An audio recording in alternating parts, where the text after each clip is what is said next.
آج ہم آپ کو 7 ایسے لوگ دکھائیں گے جن کے سامنے بل گیٹس اور جیف بیزوس غریب لگتے ہیں۔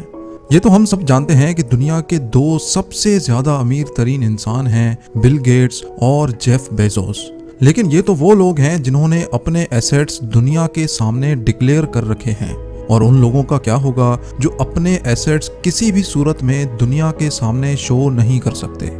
ناظرین، آج ہم ایسے ہی 7 لوگ آپ کے سامنے لے کر آئے ہیں جن کا نام فوربس کی ریچسٹ لسٹ میں تو نہیں، لیکن ان کی دولت دیکھ کر بل گیٹس اور جیف بیزوس غریب لگنے لگتے ہیں۔ ان کے پاس اتنا پیسہ کرپشن سے آیا یا کسی بلیک بزنس سے؟ اس کے بارے میں ویڈیو کے آخر میں ہمیں کمنٹس میں ضرور بتائیے گا۔ تو آئیے شروع کرتے ہیں اپنی list. Number 7، Kim Jong Un کا نام اس لسٹ میں دیکھ کر آپ کو کافی حیرانی ہوئی ہوگی کہ کم جونگ بل گیٹس سے زیادہ امیر کیسے ہے۔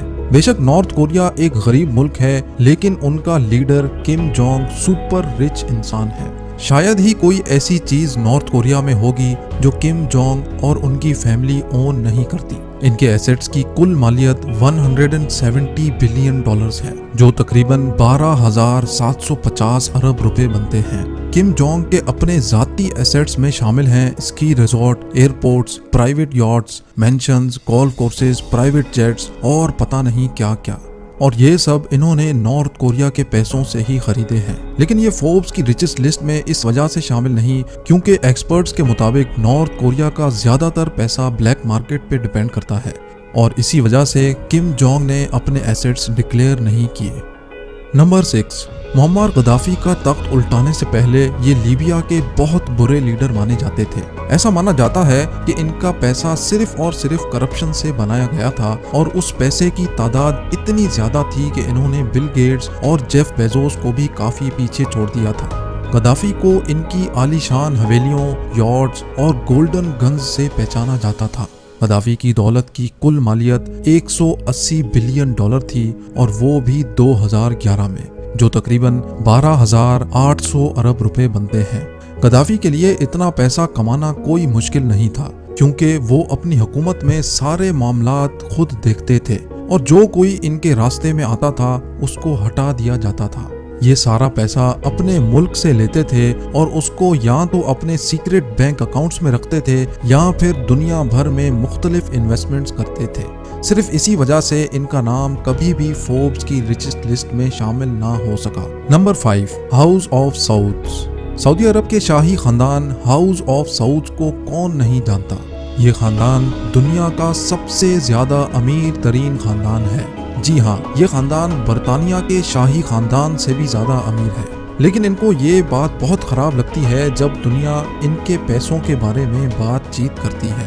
اس میں کوئی شک نہیں کہ سعودی خاندان کا سارا پیسہ آئل اور گیس کو بیچ کر کمایا گیا ہے۔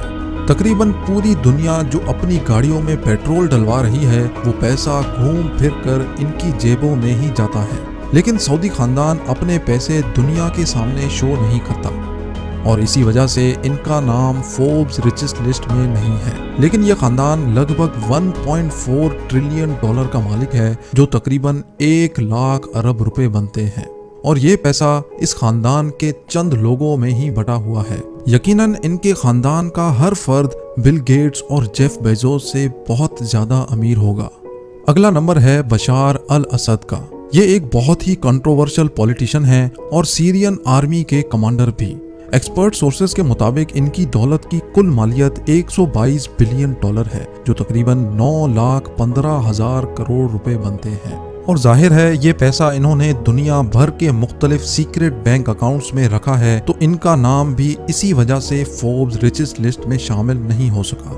اگلی باری ہے پابلو ایسکوبار کی۔ اگر آپ نے ہماری پابلو ایسکوبار والی ویڈیو دیکھی ہے تو آپ کو اس شخص کے بارے میں ضرور پتا ہوگا۔ یہ دنیا کا سب سے بڑا ڈرگ نیٹ ورک چلاتا تھا، اور کسی زمانے میں یہ دنیا کا سب سے زیادہ امیر ترین شخص مانا جاتا تھا۔ اب کیونکہ ایسکوبار کا کام ہی ڈرگ ریلیٹڈ تھا، تو یہ فوربس کی ریچسٹ لسٹ میں شامل بھی نہ ہو سکا۔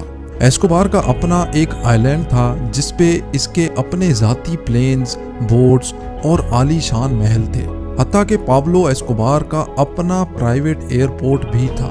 پابلو ایسکوبار کا ہر مہینے کا 2 لاکھ روپے کا صرف ربڑ بینڈ کا خرچہ تھا، جو اس کے پیسوں پر لگانے کے استعمال میں آتے تھے۔